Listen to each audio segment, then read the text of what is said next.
یعنی رسول پاک صحابہ سے کہیں کہ کہو لا الہ الا اللہ. یہ تو کافروں سے کہا تھا یا ایھا الناس قولوا لا الہ الا اللہ، اے لوگوں کہو لا الہ الا اللہ. یہ تھوڑی کہا یا ایھا الصحابہ قولوا لا الہ الا اللہ. ہمیں صحابہ تو ہو ہی گیا مسلمان کرنا. یہ جو نہیں اردو کرنا ہے نا تو ہم تو پہلے ہی مسلمان ہیں. ہمیں کہاں اسلام پھیلانے آ رہا؟ ہمارے بیچ میں دم ہے تو ان کے بیچ میں جاؤ، ان کے بیچ میں دم ہے تو جاؤ ہیڈ کوارٹر میں ناگپور کے چلاؤ کہ تم لوگ غلط ہو، تمہارا دین غلط ہے، تمہارا دھرم غلط ہے، اللہ کو مانو. اتنی دھارا لگ جائے گی نا کہ پوری خاندان تمہارا ختم ہو جائے گا، تمہارے بیل نہیں ہوگی. اتنی دھارا لگ جائے گی خالی اسی ایک بات. ہمارے پاس آگے کہیں گے تم لوگ غلط کر رہے ہو، تم یہ کرتے ہو غلط، وہ کرتے ہو غلط، یہ شرک کو شرک، یہ حرام کو حرام، یہ بدعت. ابے بھائی ہم کو کیا سمجھا رہے ہیں؟ ہم لوگ 1400 سال سے ایک پیٹرن پہ ہیں، ایک ہی پیٹرن، ایک ہی لائن پہ ہم لوگ پرانے والے. ہم سینئر ہیں، تم کہاں نئے نئے بیچ میں آ گئے؟ جونیئر ہو گئے سینئر سمجھاؤ گے؟ ہم نئے نئے جمعہ آدمی میں پیدا ہوئے، ہمارے سامنے پیدا ہوئے، ہم تو سکھاؤ گے ہمارے باپ بنا، ہمارے سامنے پیدا ہوئے. 200 سال پہلے تم آئے ہو اور 15 سال سے ہم لوگ. تو سینئر کون؟ سینئر کون ہے؟ اپنے. نئے کون ہے؟ یہ. اور ہر نئی چیز بدعت، ہر نئی چیز تو خود بدعتی ہو گئے. ہم کو کیا بدعتی بنائیں گے؟ ہمیں کمال کے بعد جو خود چور ہمیں چور کہہ رہا ہے،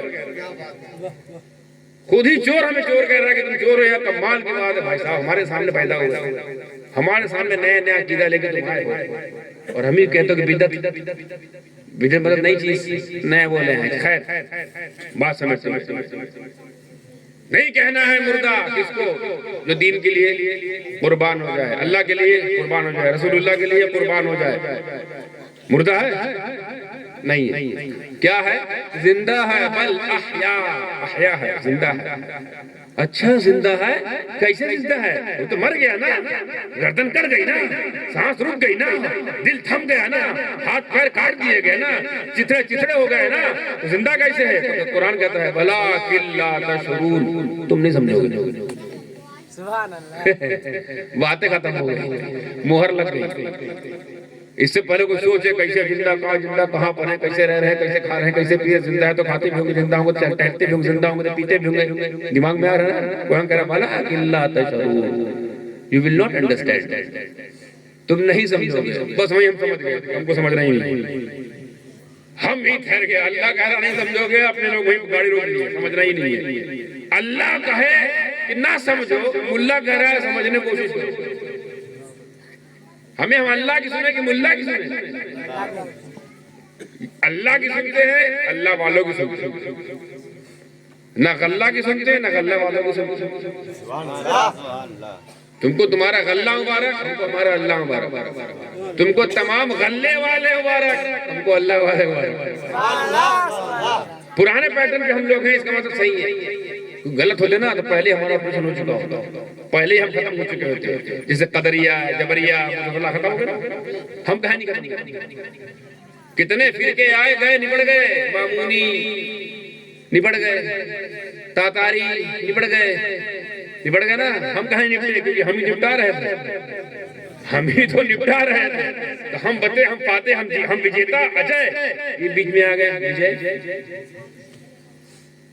بھلا جلہ نہیں سمجھو گے، تمہارے شعور میں بات نہیں آ سکتی. کیا کہ وہ کیسے زندہ.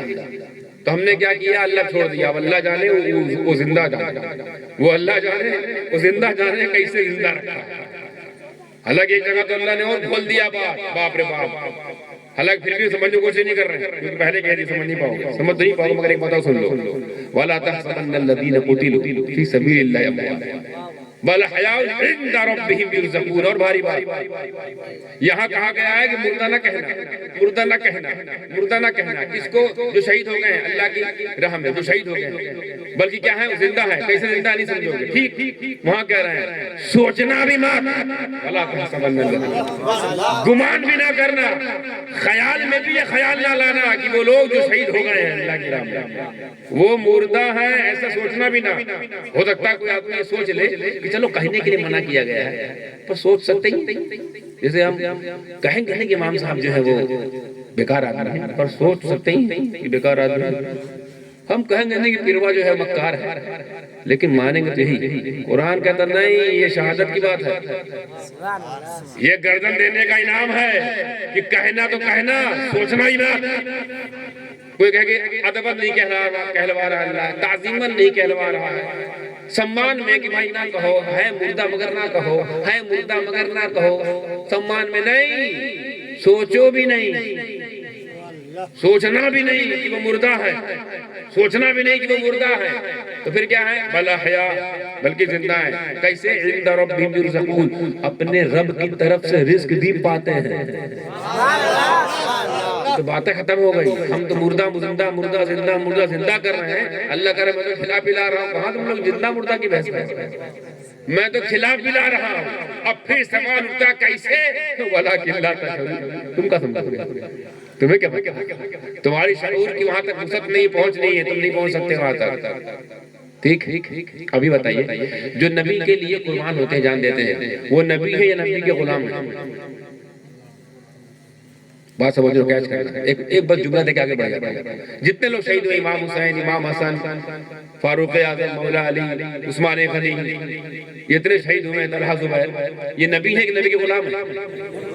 نبی ہے، نبی کے نوکر ہے، نوکر ہے۔ نوکر جان دے دے اور زندہ رہے، نوکر جان دے زندہ رہے، یہ کیسے ہوتا کہ مالک جان دے اور مر جائے؟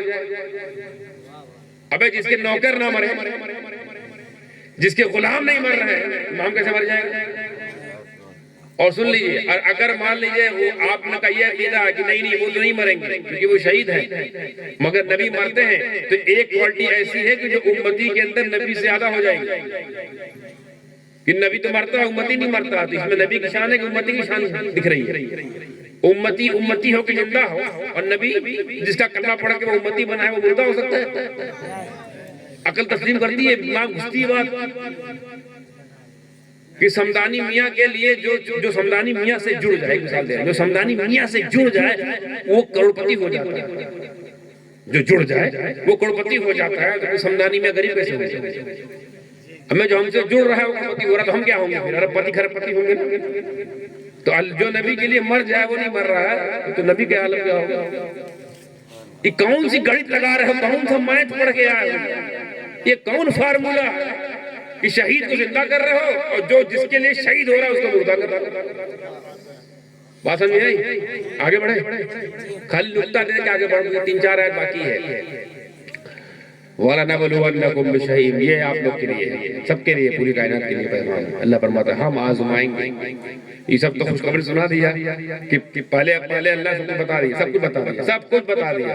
پریشانی آئے گی، مصیبت آئے گی، مدد کی ضرورت ہوگی، مسلح بچھا دینا۔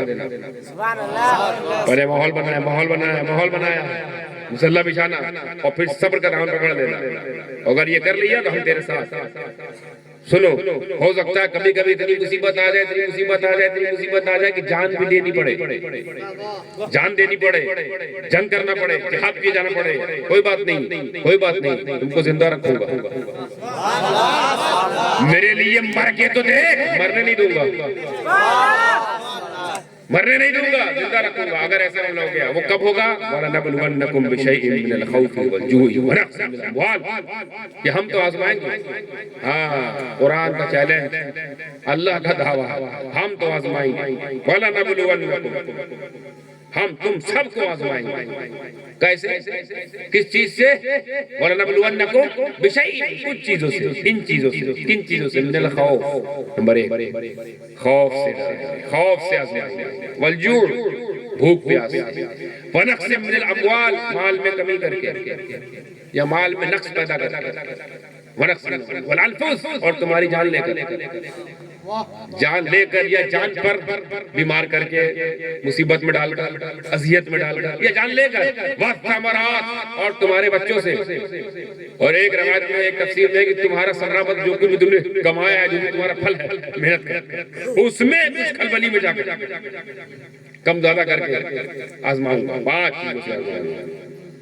تو جب 5 چیزوں سے آزمایا جائے گا، ضروری نہیں کہ آپ سے 5 آزمایا جائے، ہو سکتا ہے 5 میں سے 4، 5 میں سے 3، 5 میں سے 2 ہی کا امتحان لیا جائے، 5 میں سے 1 ہی کا امتحان لیا جائے، مگر یہ ہو نہیں سکتا کہ پیدا ہو اور امتحان نہ دو۔